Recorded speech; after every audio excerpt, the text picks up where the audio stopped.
Good morning everyone. I welcome you all in the class of the chapter Indian Economy from 1950 to 1990. In the previous video of this chapter, I have covered economic planning and goals of 5-year plans. And in this video on this chapter, that is Indian Economy from 1950 to 1990, I am going to cover agriculture and critical appraisal of agriculture during 1950 to 1990. In this video, I am going to tell you about how the first 7 5-year plans covering the period 1950 to 1990 attempted to attain the 4 goals that were growth, modernization, equity and self-reliance, and the extent to which they succeeded in doing so with reference to agriculture. Agriculture is the backbone of our country. It is important not only from economic point of view but has great influence on our social, political and cultural life. In the words of Jawaharlal Nehru, who was the first Prime Minister of independent India, agriculture needed topmost priority because the government and the nation would both fail to succeed if agriculture could not be successful. We have already learned in the previous chapter, that was Indian economy on the eve of independence, that during the colonial rule there was neither growth nor equity in the agricultural sector. The policy makers of independent India had to address these issues, which they did through land reforms and promoting the use of high yielding variety seeds, which ushered in a revolution in Indian agriculture. And in this chapter, that is Indian economy from 1950 to 1990, apart from problems and policies, we shall also try to see the achievements in regard to agriculture during the plan period. Agriculture remains the most important sector of the Indian economy, whether it be the pre-independence or the post-independence periods, and the special features of the agricultural sector during 1950 to 1990 are as follows. First is share of agriculture in employment and GDP. The share of agriculture has been falling in countries' gross domestic product. Agriculture accounted for 59% of GDP in 1950, now decreased to just 17% of GDP. But from livelihood point of view, the proportion of population depending on agriculture decreased from 72% in 1950 to 65% in 1990. The percentage of population depending on agriculture further decreased to 42.7% in 2016.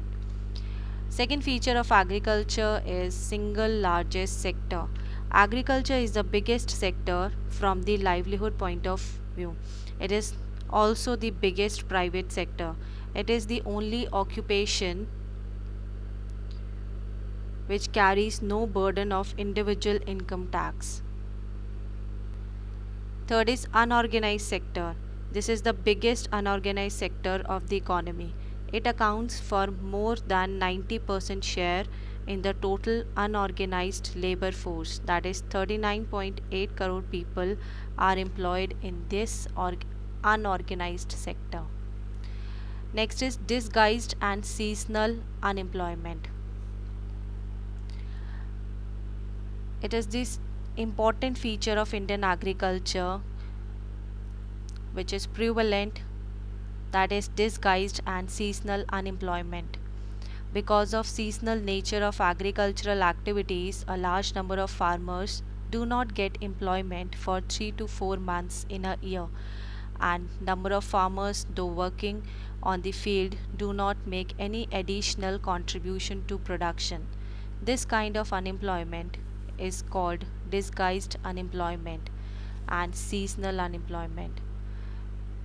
The last feature of agriculture is fluctuations in agricultural output. Another notable feature of Indian agriculture is that total agricultural output is subjected to wide fluctuations because agriculture is still dependent on monsoons, and this is the major reason behind fluctuations in agricultural output. Even today, 60% of the net cropped area continues to depend on rainfall. Therefore, agricultural operations in India are still considered as the gamble of monsoons, as nature plays a major role in determining the level of agricultural product. Indian agriculture faces a number of problems which are given as follows. First is heavy dependence on agriculture.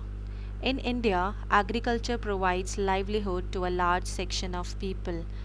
We can say that our agriculture is overcrowded, but the proportion of population depending on agriculture for its livelihood remained more or less the same.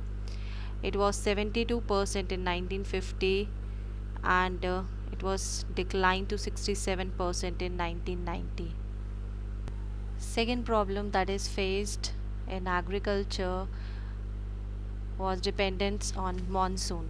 Nature still dominates agriculture in our country, and we can say it is gamble of monsoons. Next problem that was faced in agriculture was lack of institutional credit. Institutional credit is the finance provided by the banks or other financial institutions, and the facility for institutional credit is quite inadequate in our country. Indian farmers are exploited in the hands of village moneylenders for the supply of finance. This has proved to be a big hurdle in the way of modernization of agriculture.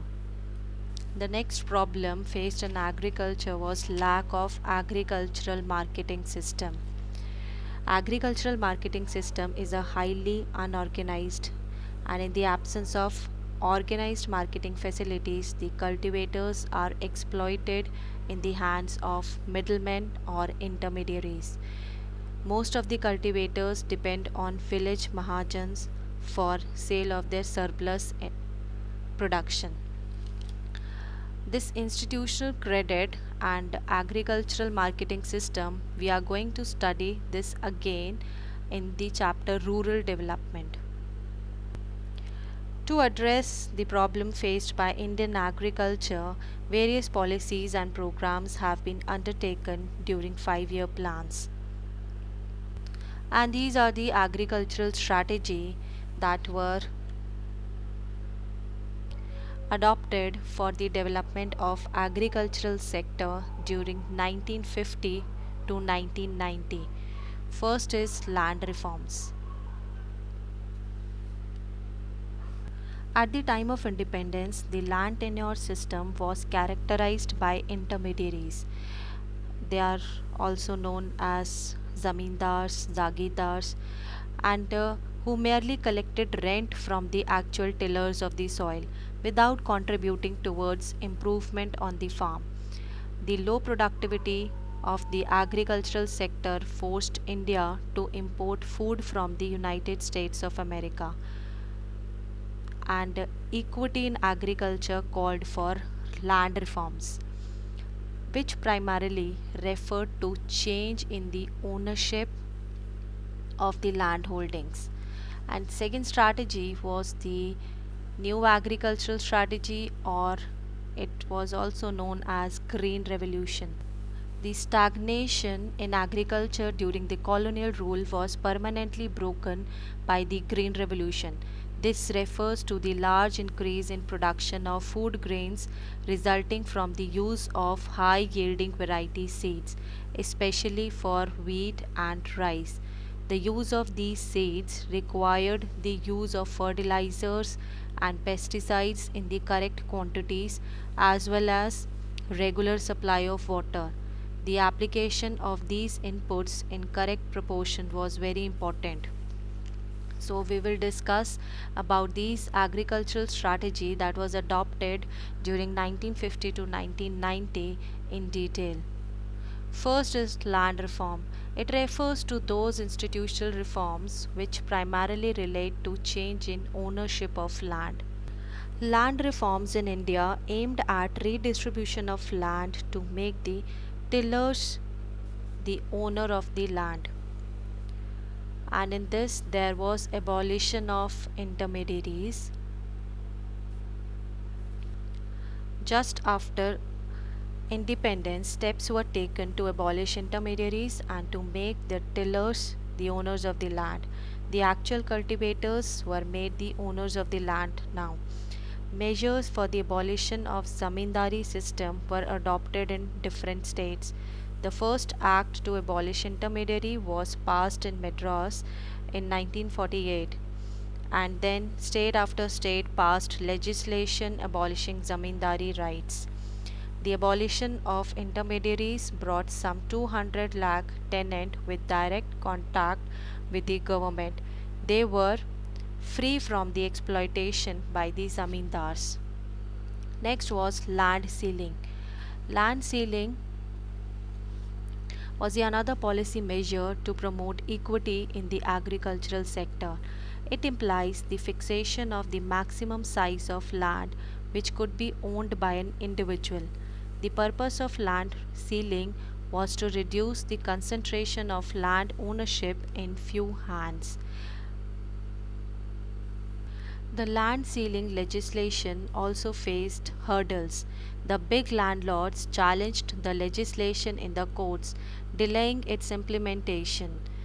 They used this delay to register their land in the name of close relatives, thereby escaping from the legislation. The legislation also had lot of loopholes which were exploited by the big landholders to retain their land.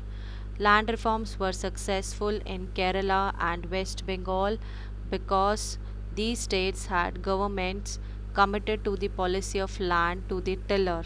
Unfortunately, other states did not have the same level of commitment, and vast inequality in landholding continue till date.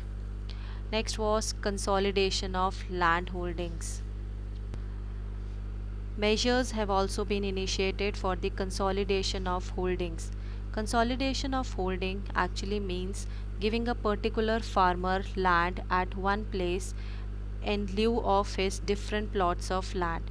Initially, the program of consolidation of holding was started on a voluntary basis, but later on it was made compulsory. The bulk of the land consolidation has been in Punjab, Maharashtra, Uttar Pradesh, Bihar, and Odisha. Next was cooperative farming.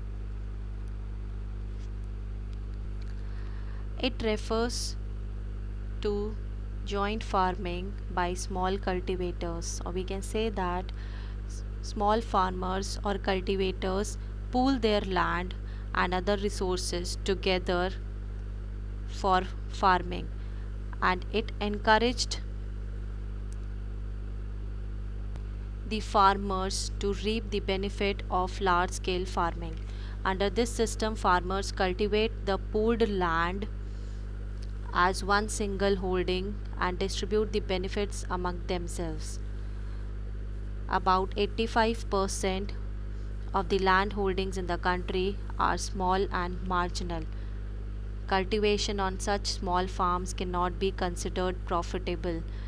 So, if such small and marginal farmers pool their land or resources, implements, and cultivate jointly, they can reap profits of large scale farming. Agriculture can be planned on a more scientific basis. Let us understand about land ceiling in more detail. Land ceiling refers to fixing the specified limit of land which could be owned by an individual, and beyond the specified limit, all the lands belonging to a particular person would be taken over by the government and will be allotted to the landless cultivators and small farmers. The purpose of land ceiling was to reduce the concentration of land ownership in few hands, and it will promote more equity in the agricultural sector. So this was about the land ceiling. Now let us discuss about Green Revolution in detail. At the time of independence, about 75% of the country's population was dependent on agriculture. Indian agriculture vitally depends on the monsoon. We have discussed that, and in case of shortage of monsoon, the farmers had to face lot of troubles. Moreover, the productivity in the agriculture sector was very low due to the use of outdated technology and absence of required infrastructure. As a result of intensive and continued efforts of many agricultural scientists, this stagnation in agriculture was permanently broken by the Green Revolution. Green Revolution refers to the large increase in production of food grains due to use of high yielding variety seeds. The new agricultural strategy or Green Revolution was put into practice for the first time in India in mid 1960. It was termed as High Yielding Variety Program, and M.S. Swaminathan is a propounder of Green Revolution in India. Phases of Green Revolution. The two phases of Green Revolution are as follows. First phase is from mid 1960s to mid 1970s. In this phase, there was the use of HYV seeds, that is high yielding variety seeds, was restricted to more affluent states like Punjab, Andhra Pradesh, Tamil Nadu. Further, the use of high yielding variety seeds primarily benefited the wheat growing regions only. But in the second phase, that started from mid 1970 to mid 1980s, the technology spread to a large number of states and benefit more variety of crops. You can see in this image also, with the use of high yield variety seeds, fertilizers, pesticides and insecticides, and with the adoption of new technology, farmer was able to increase the production of food grains. And you can see the farmer is using tractor in his farm, and he is able to increase the production of food grain. And it's written over here, after Green Revolution, who is interested in your offer. So farmers were able to produce marketable surplus after introduction of Green Revolution in agricultural sector. Positive impact of Green Revolution. The spread of Green Revolution technology enabled India to achieve self-sufficiency in food grains. India was no longer dependent on America or any other nation for the food after introduction of Green Revolution. And the positive impact of Green Revolution are as follows: increase in production and productivity. Second positive impact was sufficiency in food grains. The spread of Green Revolution technology enabled India to achieve self-sufficiency in food grains. India was no longer at the mercy of America for the food requirements. The Green Revolution enabled government to procure sufficient amount of food grains to build buffer stock which could be used in the times of food shortage. Next positive impact was attaining marketable surplus. Green Revolution resulted in marketable surplus. Marketable surplus refers to that part of agricultural produce which is sold in the market by the farmer after meeting their own consumption requirement. And a good proportion of rice and wheat produced during the Green Revolution period was sold by the farmers in the market. There was benefit to the low income group as large proportion of food grains was sold by the farmers in the market and their price declined relative to other items of consumption.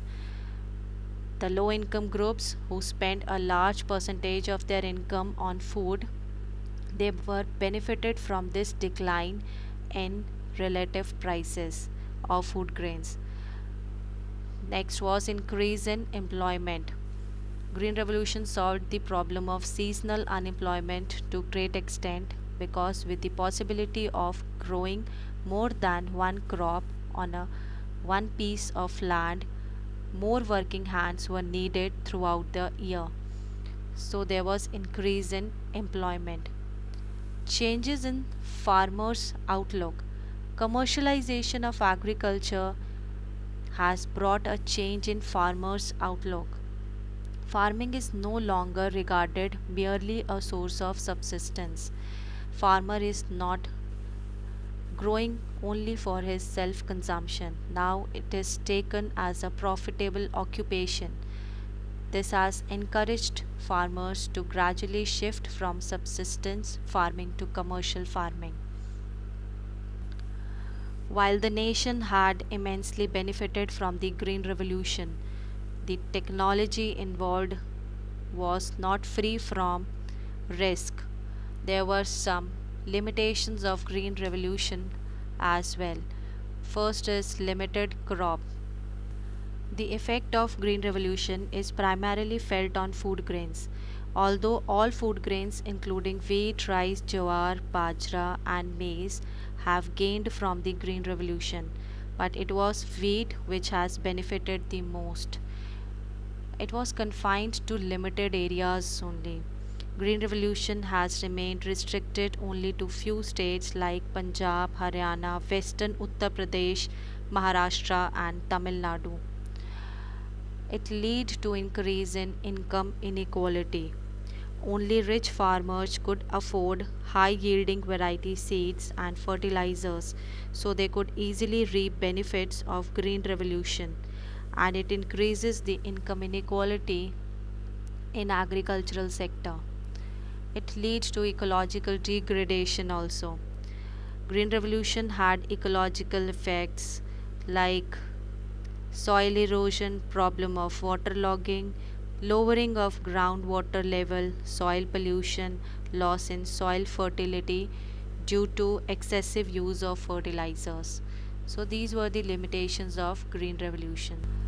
Government also tried to help poor farmers so that they can also reap the benefits of green revolution by providing subsidy to them, means poor farmers gets input at lower prices than the market prices.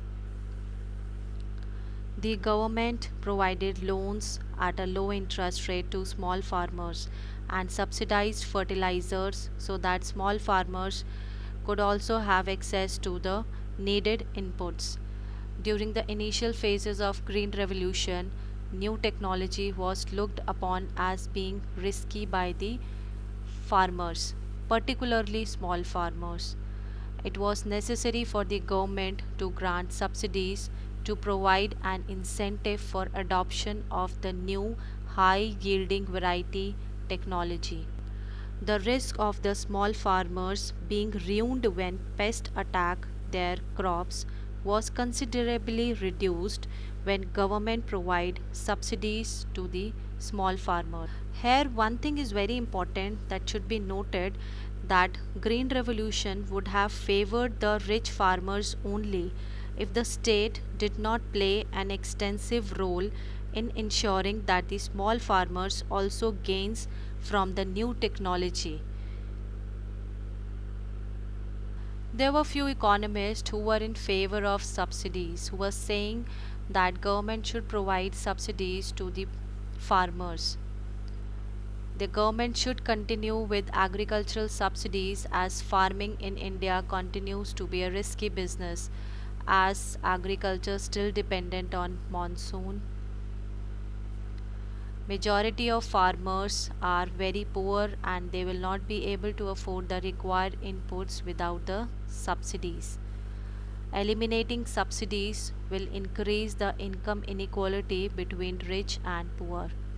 According to these economists, subsidies were providing an incentive for adoption of the new high yielding variety technology by the farmers. Subsidies were needed to encourage farmers to test the new technology in the agricultural sector. But there were few economists who were against the subsidies.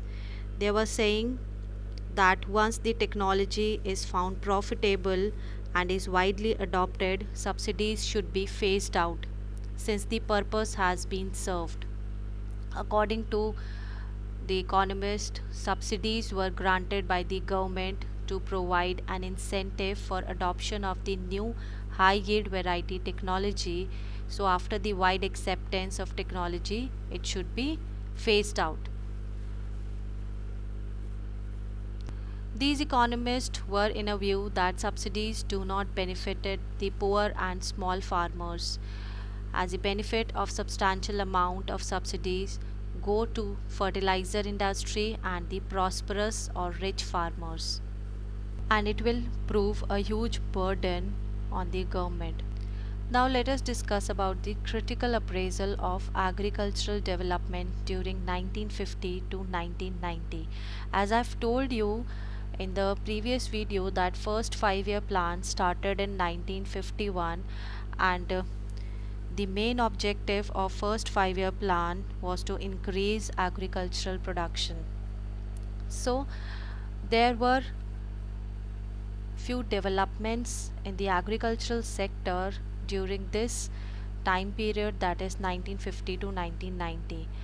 There were introduction of land reforms and introduction of green revolution, which were the greatest achievement of the Indian government in enhancing the agricultural production and productivity. Between 1950 and 1990, there had been substantial increase in the agricultural productivity. As a result of Green Revolution, India became self-sufficient in food production. Land reforms resulted in abolition of zamindari system. The proportion of gross domestic product between 1950 and 1990 contributed by agriculture declined significantly, but not the population depending on it.